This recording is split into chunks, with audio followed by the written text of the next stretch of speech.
여러분의 좋아요와 구독은 채널에 큰 힘이 됩니다. 새벽 3시 아파트 화재 진압을 마치고 집으로 돌아왔습니다. 온몸에 밴 연기 냄새와 피로감이 뼛속까지 스며들어 있었죠. 15년째 소방관으로 일하면서 수없이 반복해온 일상이었지만 오늘은 왠지 집에 들어서는 발걸음이 무거웠습니다. 현관문을 조심스럽게 열면서 아내 하은과 아이들이 깨지 않도록 최대한 소리를 내지 않으려 했어요. 하지만 거실 불이 켜져 있었습니다. 하은이 소파에 앉아서 핸드폰을 보고 있었죠. 평소 같았으면 제가 들어오면 일어나서 수고했어라고 말해주던 아내였는데 오늘은 고개도 들지 않았습니다. 핸드폰 화면만 바라보며 무언가를 열심히 타이핑하고 있었어요. 일찍 들어왔네. 하은의 첫 마디였습니다. 반갑다거나 고생했다는 말 대신 마치 예상보다 일찍 와서 귀찮다는 듯한 톤이었어요. 저는 이상하다는 생각을 했지만 대수롭지 않게 넘겼습니다. 화재가 생각보다 크지 않아서. 아이들은 잘 자? 당연히 자지. 벌써 몇 시인데. 하은의 대답이 평소보다 차갑게 느껴졌습니다. 핸드폰에서 눈을 떼지 않은 채 대답하는 모습이 무척 어색했어요. 결혼 13년 동안 이렇게 냉랭한 분위기는 처음이었죠. 샤워를 하고 침실로 들어갔는데 하은은 여전히 거실에 앉아 있었습니다. 평소 같았으면 제가 씻는 동안 따뜻한 차라도 끓여주던 아내였는데 오늘은 전혀 다른 사람 같았어요. 침대에 누워서도 계속 신경이 쓰였습니다. 다음 날 아침 하은의 이상한 행동은 계속되었습니다. 아이들 아침밥을 챙겨주면서도 핸드폰을 놓지 않았고 누군가와 계속 메시지를 주고받고 있었어요. 제가 누구랑 그렇게 연락하냐고 물어보니 아동센터 일이라고 대답했지만 뭔가 석연치 않았습니다. 그날 저녁 하은은 친구 만나고 온다며 나갔습니다. 평소 같았으면 몇 시까지 들어올지 누구를 만나는지 자세히 알려주던 아내였는데 이번에는 대충 말하고 급하게 나가버렸어요. 아이들을 재우고 하은을 기다리면서 계속 이상하다는 생각이 들었습니다. 밤 11시가 넘어서야 하은이 돌아왔습니다. 술 냄새가 났지만 취하지는 않은 상태였어요. 평소보다 화장이 진했고 옷차림도 신경 쓴 티가 났습니다. 어디 갔다 왔어? 라고 물으니 동네 엄마들이랑 고기 먹었다고 하더군요. 하지만 뭔가 이상했습니다. 하은의 표정, 말투, 행동 모든 것이 평소와 달랐어요. 마치 거짓말을 하고 있는 것 같은 어색함이 있었죠. 그날 밤 잠자리에서도 하은은 등을 돌리고 누워서 핸드폰만 보고 있었습니다. 며칠 더 지켜본 결과 하은의 이상한 행동이 계속되었습니다. 늦은 외출이 잦아졌고 핸드폰을 화면이 보이지 않게 뒤집어 놓는 일이 많아졌어요. 전화가 오면 다른 방으로 가서 받았고 제가 다가가면 급하게 통화를 끝내곤 했습니다. 결국 저는 확인해 보기로 마음먹었습니다. 소방서에서 화재 원인 조사할 때 쓰는 작은 캠코더가 있었는데 그걸 집에 가져와서 침실 옷장 뒤쪽에 몰래 설치했어요. 혹시 제가 출근한 사이에 무슨 일이 있는지 확인하고 싶었거든요. 사흘 후 캠코더를 확인했습니다. 처음 이틀은 별다른 게 없었지만 셋째 날 영상에는 충격적인 장면이 담겨 있었습니다.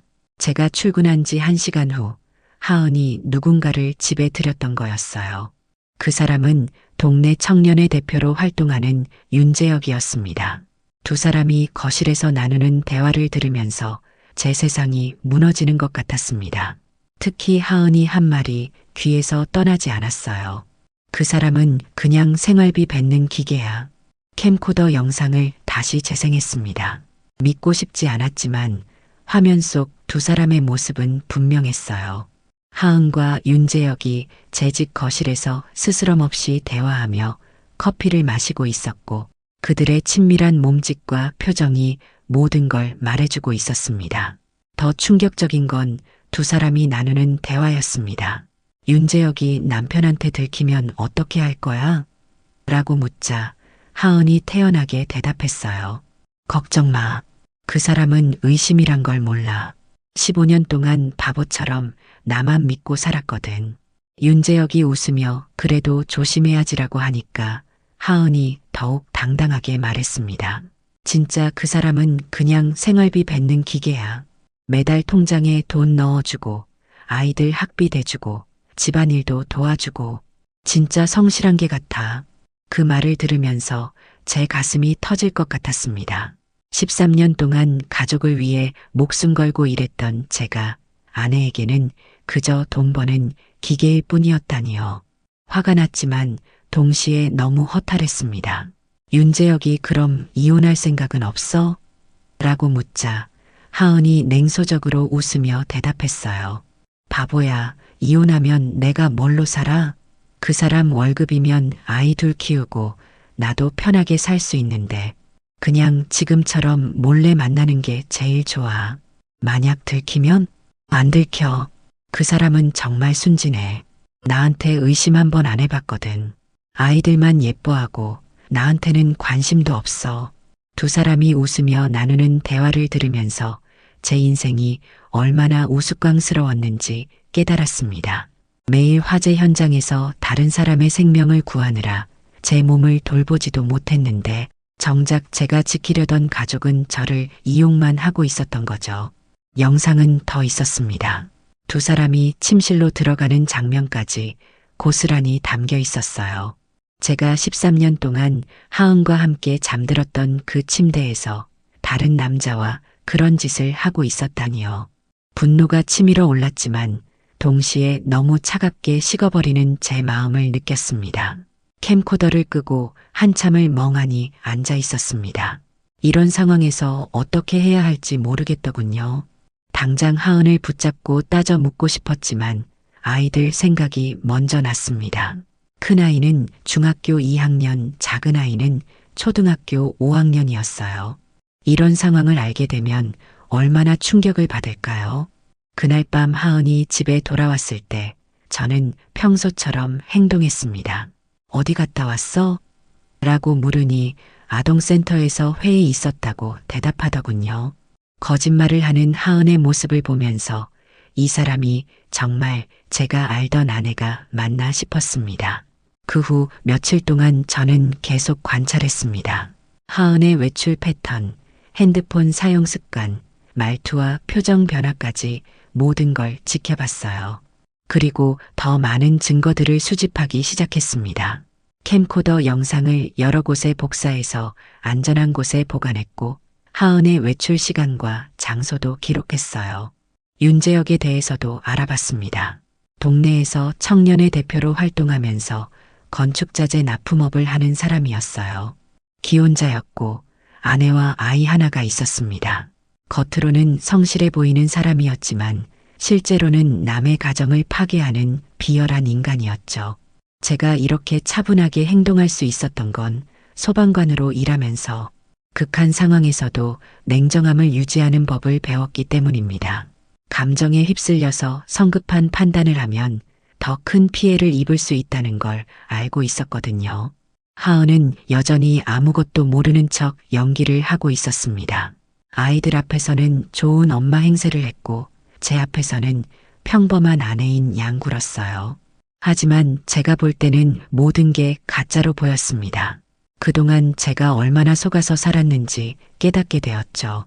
증거를 수집하면서 제일 중요한 건 제가 피해자라는 걸 명확히 하는 거였습니다. 소방관으로 15년을 일하면서 많은 사건을 봐왔기 때문에 이런 상황에서 어떻게 행동해야 하는지 어느 정도 알고 있었어요. 감정적으로 폭발하거나 폭력을 쓰면 오히려 제가 가해자가 될 수 있었거든요. 그래서 저는 철저히 냉정한 피해자가 되기로 했습니다. 하은의 불륜 사실을 알고도 아무렇지 않은 척 일상을 유지했어요. 아이들에게는 평소처럼 다정한 아빠였고 하은에게도 변함없는 남편인 양 행동했습니다. 하지만 마음 한편으로는 모든 걸 기록하고 있었죠. 일주일 후 고등학교 동창인 오지연에게 연락했습니다. 지연이는 시내 큰 법률사무소에서 실장으로 일하고 있었어요. 오랜만에 만나자고 했더니 흔쾌히 응해주더군요. 도윤아, 정말 오랜만이다. 어떻게 지냈어? 지연이는 예전과 똑같이 시원시원한 성격이었습니다. 하지만 제 표정을 보더니 금세 뭔가 심각한 일이 있다는 걸 눈치챘어요. 무슨 일 있어? 얼굴이 안 좋아 보이는데. 저는 지연에게 모든 상황을 설명했습니다. 하은의 불륜, 캠코더 영상, 두 사람의 대화 내용까지 자세히 털어놨어요. 지연이는 이야기를 듣는 내내 점점 심각한 표정이 되었습니다. 이런 개 같은 년이 있나? 진짜 화가 나네. 지연이의 첫 반응이었습니다. 그리고 바로 실무적인 조언을 해주기 시작했어요. 일단 네가 지금까지 한 건 잘했어. 증거 보전이 제일 중요한데 영상 자료를 여러 곳에 복사해뒀다니 다행이야. 그런데 이제부터가 더 중요해. 어떻게 해야 할까? 절대로 감정적으로 행동하면 안 돼. 폭력이나 위협은 금물이고 계속 평소처럼 행동해야 해. 그리고 더 많은 증거를 수집해야 하고, 지연이는 이혼 전문 변호사를 소개해 주겠다고 했습니다. 하지만 그 전에 더 확실한 증거들이 필요하다고 강조했어요. 상간소송도 같이 진행해야 해. 위자료도 받을 수 있고 양육권도 무조건 네가 가져야지. 아이들이 저런 엄마랑 사는 건 안 좋아. 양육권을 내가 가질 수 있을까? 당연하지. 불륜한 쪽이 양육권 가져가는 경우는 거의 없어. 더군다나 네가 소방공무원이니까 경제적 능력도 인정받을 거야. 지연이의 말을 들으니 조금씩 희망이 보이기 시작했습니다. 그동안 막막하기만 했는데 구체적인 방법이 있다는 걸 알게 되니까 마음이 좀 더 차분해졌어요. 그런데 도윤아, 한 가지 더 확인해 봐야 할 게 있어. 뭔데? 하은이가 아동센터 운영하면서 혹시 다른 문제는 없을까? 예를 들어 후원금 관리나 이런 거 말이야. 지연이의 말에 저는 깜짝 놀랐습니다. 그런 생각은 전혀 해보지 못했거든요. 왜 그런 걸 확인해야 해? 불륜하는 사람들은 대부분 다른 것도 문제가 있어. 도덕적으로 이미 선을 넘었으니까 다른 것도 쉽게 넘어가는 경우가 많거든. 혹시 아동센터에서 후원금 빼돌린다든지 하는 일이 있을 수도 있어. 지연이의 말이 맞는 것 같았습니다. 하은이 제게 거짓말을 서슴지 않는 걸 보니 다른 일에서도 비슷할 가능성이 높았어요. 어떻게 확인하지? 일단 아동센터 후원금 내역이나 회계 장부 같은 거 확인해봐. 집에 관련 서류들이 있을 거야. 그리고 센터 직원들이나 학부모들한테 슬쩍 물어보는 것도 방법이고, 그날 지연이와 헤어지면서 제게는 명확한 계획이 생겼습니다. 단순히 불륜만 문제 삼는 게 아니라 하은의 모든 문제점을 파헤쳐서 완전히 무너뜨리는 거였어요. 아이들을 위해서라도 하은이 다시는 우리 가족에게 해를 끼칠 수 없도록 만들어야 했습니다. 집에 돌아와서 하은을 보니 여전히 아무것도 모르는 척하고 있었습니다. 아이들과 저녁을 먹으면서 아빠, 오늘 무슨 일 있었어?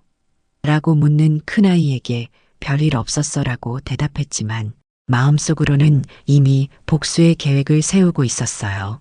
지연이의 조언에 따라 하은의 아동센터 관련 서류들을 조사하기 시작했습니다.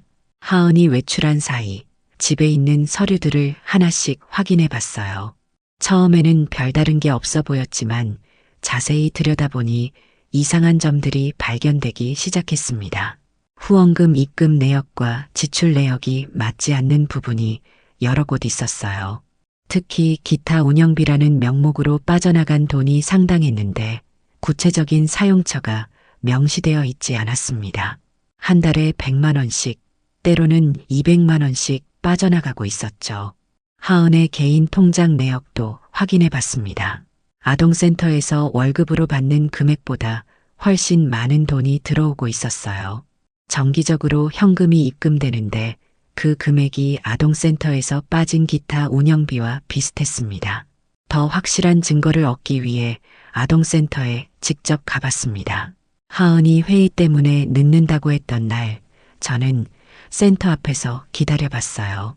하지만 하은은 나타나지 않았고 센터 직원에게 물어보니 그날은 회의가 없었다고 하더군요. 센터 직원과 대화하면서 슬쩍 후원금 관리에 대해 물어봤습니다. 요즘 후원금이 많이 들어오나 봐요? 네, 감사하게도 많은 분들이 도움을 주고 계세요. 그런데 관리는 모두 센터장님이 직접 하셔서 저희는 자세히 모르거든요. 센터장님이 직접 다 관리하시는구나. 네, 후원금 계좌도 센터장님 명의로 되어 있고 지출도 센터장님이 결정하세요. 이상했습니다. 보통 이런 기관은 투명성을 위해 여러 사람이 관리에 참여하는데 하은이 혼자서 모든 걸 처리하고 있었어요. 더군다나 후원금 계좌가 하은 개인 명의라는 건 더욱 수상했습니다. 며칠 후 지연에게 연락해서 상황을 설명했습니다. 도윤아, 이거 완전히 횡령이야. 후원금을 개인 용도로 사용한 거지. 확실해? 거의 확실해. 후원금은 공적 목적으로 사용되어야 하는데 개인 계좌로 빼돌렸다는 건 명백한 횡령이야. 증거만 확실하면 형사 고발도 가능해. 지연이는 더 구체적인 증거를 수집하라고 조언했습니다. 하은의 개인 지출 내역, 아동센터 후원금 사용 내역, 그리고 실제 센터 운영에 필요한 비용과의 차이를 명확히 정리하라고 했어요. 그리고 도윤아, 이거 정말 잘했어. 단순 불륜으로 끝날 뻔했는데 이제 횡령까지 걸렸으니까 하은이는 완전히 끝이야. 그럼 양육권은 확실히 내가 가질 수 있겠네? 당연하지. 불륜에 횡령까지 했으니까 법원에서 양육권을 하은이한테 줄 리가 없어. 오히려 하은이는 아이들 면접교섭권도 제한받을 거야. 지연이의 말을 들으니 속이 시원했습니다. 그동안 억울하고 분했던 마음이 조금씩 풀리는 것 같았어요. 그날 밤 하은이 아동센터에서 감사받는다며 늦는다고 연락했습니다. 하지만 저는 이미 모든 걸 알고 있었죠. 아마 윤재혁과 만나러 간 거였을 테니까요. 하은이 집에 돌아왔을 때 저는 평소처럼 수고했어라고 말했습니다. 하지만 마음속으로는 이제 곧 끝이야라고 생각하고 있었어요. 내일은 일찍 들어올 수 있어? 왜? 아이들하고 외식이나 할까 해서. 아, 그래. 시간 되면 일찍 들어올게. 하은의 대답을 들으면서 저는 씁쓸한 웃음이 났습니다. 아직도 아무것도 모르고 있는 하은을 보니 이 사람이 얼마나 안일하게 살아왔는지 알 수 있었어요. 다음 날 소방서에서 지연이에게 전화했습니다. 지연아, 이제 본격적으로 시작해야겠어. 좋아. 내가 변호사 선임해 줄게. 그리고 도윤아, 마음 단단히 먹어. 이제부터가 진짜 시작이야. 지연이의 말이 맞았습니다. 지금까지는 증거 수집이었다면 이제부터는 본격적인 전쟁이 시작되는 거였어요. 하지만 저는 준비가 되어 있었습니다.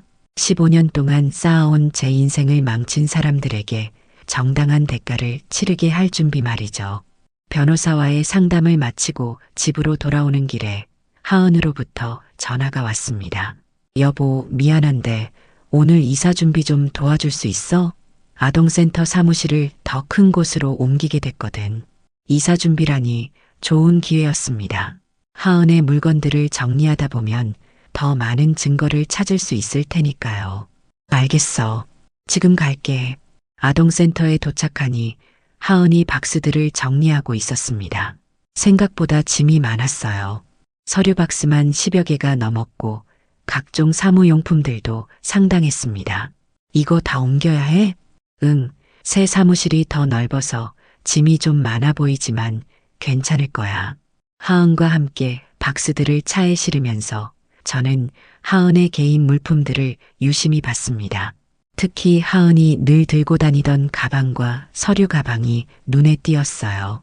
새 사무실에서 짐을 내리던 중 하은의 개인 서류 가방이 바닥에 떨어졌습니다. 가방이 열리면서 안에 있던 물건들이 쏟아져 나왔는데 그 중에 이상한 작은 봉지가 눈에 띄었어요. 투명한 비닐봉지에 흰색 가루가 들어 있었습니다. 처음에는 약인 줄 알았는데 자세히 보니 뭔가 다른 것 같았어요. 소방관으로 일하면서 여러 사건 현장을 봐왔기 때문에 이게 일반적인 약이 아니라는 걸 직감할 수 있었습니다. 이게 뭐야? 제가 봉지를 들고 물어보니 하은의 얼굴이 순간 하얗게 변했습니다. 아, 그게. 하은이 당황하며 말을 제대로 하지 못했어요.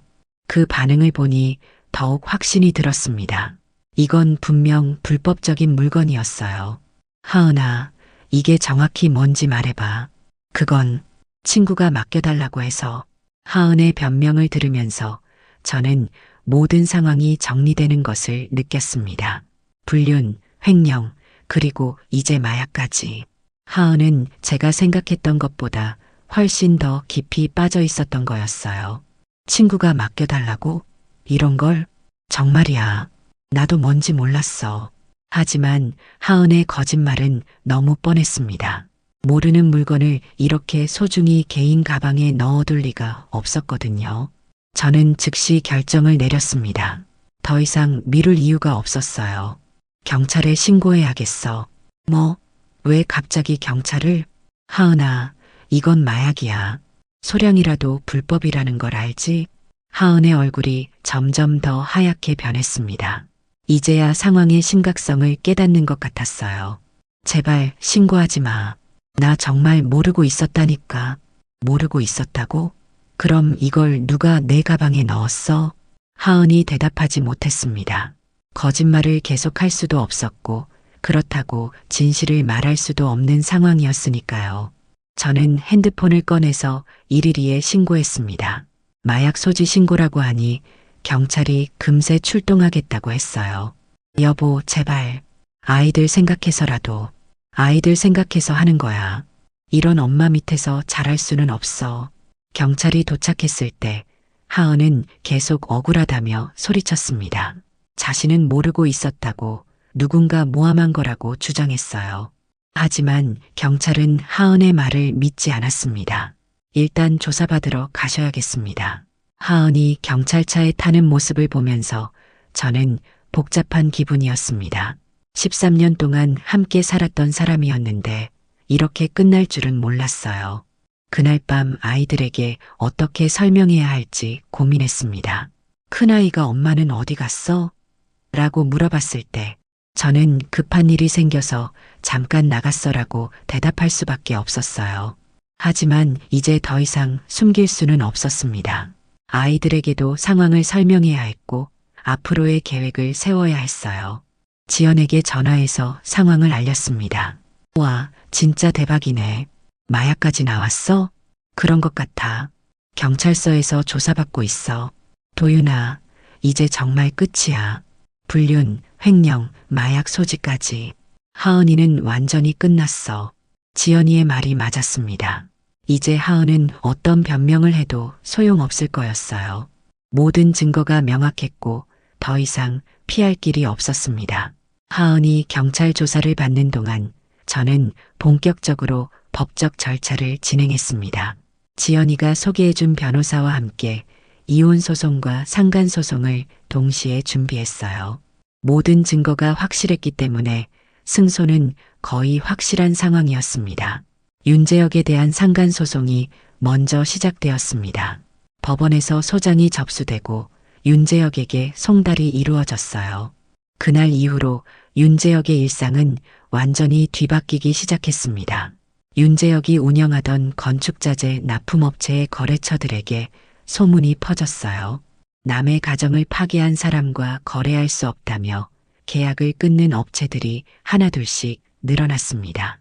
특히 공공기관이나 큰 건설사들은 도덕성 문제를 이유로 아예 거래를 중단했어요. 도윤 씨, 윤재혁이 찾아왔어요. 변호사로부터 연락을 받았습니다. 윤재혁이 합의를 요청하며 변호사 사무실을 찾아왔다는 거였어요. 뭐라고 하던가요?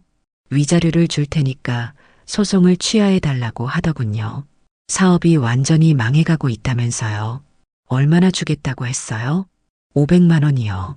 터무니없는 금액이었습니다. 13년 결혼 생활을 파괴한 대가가 고작 500만 원이라니요. 거절하세요. 끝까지 가겠습니다. 저는 윤재혁과 합의할 생각이 전혀 없었어요. 돈이 목적이 아니라 정당한 처벌이 목적이었거든요. 며칠 후 윤재혁의 아내가 저를 찾아왔습니다. 아이를 데리고 와서 눈물을 흘리며 용서해달라고 했어요. 제발 합의해주세요. 저희 가정도 완전히 망했어요. 그건 제 잘못이 아닙니다. 윤재혁한테 말하세요. 아이가 아직 어린데 아빠가 이렇게 되면 어떻게 살아요? 마음이 아프긴 했지만 저도 제 아이들을 생각해야 했습니다. 윤재혁이 제 가정을 파괴할 때는 제 아이들 생각을 했나요? 한편 하은은 구속은 면했지만 기소유예 처분을 받았습니다. 마약 소지량이 적고 초범이라는 이유였어요. 하지만 아동센터는 폐쇄 조치가 내려졌고 횡령 혐의로 민사소송도 진행되고 있었습니다. 엄마는 언제 집에 와? 작은 아이가 물어봤을 때 저는 더 이상 미룰 수 없다는 걸 알았습니다. 아이들에게 진실을 말해야 할 때였어요. 아빠가 할 말이 있어. 같이 앉자. 큰아이와 작은아이를 거실에 앉히고 최대한 조심스럽게 상황을 설명했습니다. 엄마가 잘못한 일이 있어서 당분간 함께 살 수 없다고, 하지만 아빠는 항상 곁에 있을 거라고 말했어요. 큰아이는 어느 정도 상황을 이해하는 것 같았지만 작은아이는 엄마를 그리워했습니다. 그럴 때마다 마음이 아팠지만 이게 아이들을 위한 최선의 선택이라고 생각했어요. 새 집을 알아보기 시작했습니다. 아이들에게 새로운 환경을 만들어주고 싶었거든요. 학교와 가까운 곳에 깔끔한 투룸을 계약했어요. 비용은 좀 부담되었지만 아이들이 안정적으로 생활할 수 있는 환경이 우선이었습니다. 이사 준비를 하면서 그동안의 추억들을 정리했습니다. 결혼식 사진, 아이들 어렸을 때 사진, 가족여행 사진들. 모든 게 이제는 아픈 기억이 되어버렸어요. 하지만 저는 후회하지 않았습니다. 진실을 알게 된 것, 아이들을 지킬 수 있게 된 것, 그리고 정당한 처벌을 할 수 있게 된 것. 모든 게 다행이라고 생각했어요. 소방서 동료들도 제 상황을 알고 많이 도와주었습니다. 특히 반장님은 힘든 시기니까 근무 조정해줄까? 라고 물어보기도 했어요. 하지만 저는 평소처럼 일하고 싶다고 했습니다. 일에 집중하는 게 마음의 안정에 도움이 되었거든요. 아빠, 새 집은 어때? 큰아이가 물어봤을 때 저는 아빠랑 너희들이 함께 만들어가는 집이니까 분명 좋을 거야 라고 대답했습니다. 정말로 그렇게 믿었어요. 비록 가족의 형태는 바뀌었지만 진실된 관계 속에서 더 행복하게 살 수 있을 거라고 생각했습니다. 법정에서의 최종 변론이 있는 날이었습니다. 이혼 소송과 상간 소송이 모두 마무리되는 중요한 날이었어요. 아침 일찍 정장을 입고 법원으로 향했는데 마음이 무척 차분했습니다. 그동안 철저히 준비했기 때문에 결과에 대한 확신이 있었거든요. 법정에 들어서니 하은과 윤재혁이 각각 변호사와 함께 앉아 있었습니다. 하은은 많이 초췌해진 모습이었어요. 몇 달 사이에 살도 많이 빠지고 머리도 많이 하얗게 새었더군요. 윤재혁은 더욱 비참한 모습이었습니다. 수염도 제대로 깎지 않았고 옷차림도 엉성했어요. 재판장이 들어오면서 마지막 변론이 시작되었습니다. 제 변호사가 먼저 발언했어요. 존경하는 재판장님, 원고 김도윤은 13년간 성실한 소방공무원으로서 국민의 생명을 구하는 일에 헌신해왔습니다. 그동안 가정에서도 모범적인 가장으로서 책임을 다해왔습니다. 변호사는 제가 제출한 모든 증거들을 체계적으로 정리해서 발표했어요. 캠코더 영상, 불륜 현장 사진, 하은의 횡령 증거, 마약 소지 사건까지 모든 게 명확하게 제시되었습니다. 피고 장하은은 원고와의 혼인관계를 지속하면서도 윤재혁과 지속적인 불륜관계를 유지했으며 이는 명백한 배임 행위입니다. 더욱이 아동센터 운영 과정에서 후원금을 횡령했고 불법 약물을 소지한 사실까지 드러났습니다. 하은의 변호사가 반박했지만 별다른 소용이 없었어요. 증거가 너무 명확했거든요. 피고는 일시적인 실수였을 뿐이며 진심으로 반성하고 있습니다. 미성년 자녀들을 위해서라도 관용을 베풀어 주시기 바랍니다. 하지만 재판장의 표정은 차갑기만 했습니다. 윤재혁에 대한 상간소송에서도 마찬가지였어요. 윤재혁의 변호사는 경제적으로 이미 충분한 처벌을 받았다며 선처를 호소했지만 법은 감정에 좌우되지 않았습니다. 마지막으로 제가 의견 진술 기회를 얻었습니다. 재판장님, 저는 13년 동안 이 두 사람을 신뢰했습니다. 피고 장하은은 제 아내였고 윤재혁은 동네에서 신뢰받는 사람이라고 생각했어요. 하지만 그들은 제 신뢰를 완전히 배신했습니다. 법정이 조용해졌습니다. 저는 차분하게 계속 말했어요. 저는 단순히 복수하려는 게 아닙니다. 제 아이들이 올바른 환경에서 자랄 수 있도록 하려는 겁니다. 거짓말과 배신 속에서 자라는 것보다는 진실한 관계 속에서 자라는 게 낫다고 생각합니다. 재판장이 고개를 끄덕이며 들어주었어요. 1시간 후 판결이 나왔습니다. 장하은 피고는 혼인 중 제3자와 간통행위를 함으로써 혼인관계를 파탄시켰으며 이는 명백한 이혼 사유에 해당합니다. 따라서 원고의 이혼 청구를 인용하고 미성년 자녀들의 친권 및 양육권은 원고에게 지정합니다. 하은이 그 자리에서 무너져 내렸습니다. 아이들을 잃는다는 현실을 받아들일 수 없었던 거죠. 또한 피고 장하은은 아동센터 운영 과정에서 후원금을 부정 사용한 점, 불법 약물을 소지한 점 등을 고려할 때 자녀에 대한 보호자로서의 자격이 없다고 판단됩니다. 상간소송에서도 승소했습니다. 피고 윤재혁은 원고의 배우자와 간통행위를 함으로써 원고의 혼인관계를 파탄시켰으므로 위자료 3천만 원을 지급하라. 3천만 원이라는 금액이 크게 느껴지지는 않았지만 법적으로 인정받았다는 것만으로도 의미가 있었어요. 법정을 나오면서 변호사가 축하한다고 했지만 저는 별로 기쁘지 않았습니다. 이긴 게 아니라 그냥 끝난 거라는 생각이 들었거든요. 하은이 법정 밖에서 저를 붙잡고 소리쳤어요. 아이들만큼은 가끔이라도 만나게 해줘. 그건 아이들이 결정할 일이야. 제발 나도 엄마인데. 엄마라면 처음부터 이런 짓을 하지 말았어야지. 저는 더 이상 할 말이 없었습니다. 하은과의 모든 관계가 이제 완전히 끝난 거였어요. 집에 돌아와서 아이들에게 결과를 알려줬습니다. 큰아이는 다행이다라고 했고 작은아이는 아직 상황을 완전히 이해하지 못하는 것 같았어요. 하지만 시간이 지나면 모든 게 정리될 거라고 생각했습니다. 법정에서의 승리 이후 1달이 지났습니다. 하은은 아동센터 폐쇄와 횡령 사건으로 사회적으로 완전히 매장되었어요. 동네에서 그를 아는 사람들은 모두 등을 돌렸고 새로 일자리를 구하는 것도 쉽지 않은 상황이었습니다. 더군다나 상간소송에서 진 위자료 3천만 원과 이혼 과정에서 발생한 변호사 비용까지 감당하기 어려운 상태였죠. 윤재혁의 상황은 더욱 심각했습니다. 건축자재 납품업체는 완전히 망했고 주요 거래처들이 모두 계약을 끊어버렸어요. 부도가 나면서 신용불량자가 되었고 집도 경매에 넘어갔습니다. 윤재혁의 아내도 결국 이혼 소송을 제기했고 아이 양육권마저 빼앗길 위기에 처했어요. 아빠, 새 집이 정말 좋아. 작은아이가 새집 거실에서 뛰어다니며 말했습니다. 아이들은 생각보다 빨리 새로운 환경에 적응했어요. 처음 며칠은 엄마를 찾기도 했지만 이제는 아빠와 함께하는 생활에 익숙해진 것 같았습니다. 큰아이는 오히려 더 밝아졌어요. 집안 분위기가 무거웠던 지난 몇 달과 달리 이제는 웃음소리가 끊이지 않았습니다. 아빠, 이제 정말 우리끼리만 살 거야? 그래, 우리 삼형제가 함께 살 거야. 좋아.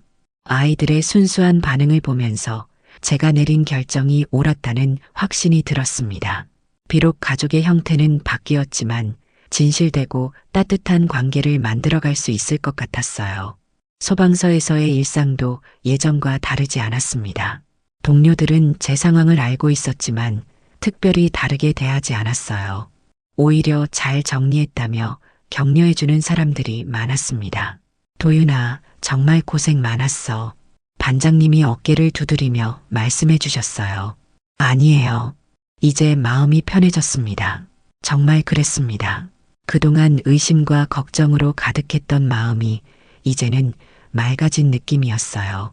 며칠 전 지연이가 연락을 해왔습니다. 도윤아, 하은이가 면접 교섭권 신청했다. 거절할 거야. 아이들 의견도 들어봐야 하는데 큰아이에게 물어보니 아직은 만나기 싫다고 하더군요. 작은아이는 엄마가 보고 싶긴 한데 아빠랑 있는 게 더 좋아라고 했어요. 결국 면접 교섭을 당분간 거부하기로 했습니다. 새 집에서의 첫 번째 생일 파티는 작은아이 생일이었습니다. 친구들을 초대해서 소박하게 치렀는데 아이가 무척 좋아했어요. 아빠, 케이크 정말 맛있어. 그래, 아빠가 직접 만든 거야. 요리를 배우기 시작한 것도 새로운 변화 중 하나였습니다. 아이들을 위해 맛있는 음식을 해주고 싶어서 퇴근 후에 요리책을 보면서 연습했어요. 저녁 시간에 아이들과 함께 텔레비전을 보면서 이야기를 나누는 시간이 가장 소중했습니다. 예전에는 하은 눈치를 보느라 제대로 대화를 나누지 못했는데 이제는 편안하게 모든 이야기를 할 수 있었어요. 아빠는 소방관 일이 무섭지 않아? 큰아이가 물어봤을 때 저는 생각해보고 대답했습니다. 가끔은 불길을 끄는 것보다 사람 속 불이 더 무섭다는 걸 알게 됐어. 사람 속 불? 응, 거짓말이나 욕심 같은 거 말이야. 그런 건 물로도 끌 수 없거든. 아이가 완전히 이해하지는 못하겠지만 언젠가는 알게 될 거라고 생각했습니다. 밤에 아이들을 재우고 혼자 앉아서 차를 마시면서 지난 일들을 돌아봤습니다. 힘들고 아픈 시간이었지만 결국 진실이 승리했다는 게 다행이었어요. 핸드폰에 하은으로부터 문자가 왔습니다. 아이들 잘 지내니? 보고 싶어. 하지만 저는 답장하지 않았습니다. 이제 더 이상 하은과 연결될 이유가 없었거든요. 창밖을 보니 아이들 방에서 불이 꺼져 있었습니다. 두 아이가 나란히 잠들어 있을 모습을 상상하니 마음이 따뜻해졌어요. 비록 완전하지 않은 가족이지만 진실한 사랑으로 함께 살아갈 수 있다는 게 감사했습니다. 이제 새로운 시작이었습니다. 과거의 상처는 치유하고 아이들과 함께 행복한 미래를 만들어가는 거였어요. 그것만으로도 충분히 의미 있는 인생이라고 생각했습니다. 이야기가 재미있으셨나요? 좋아요와 구독으로 응원해 주시면 더 많은 감동적인 이야기로 찾아뵙겠습니다. 여러분의 작은 관심이 저에게는 큰 힘이 됩니다. 감사합니다.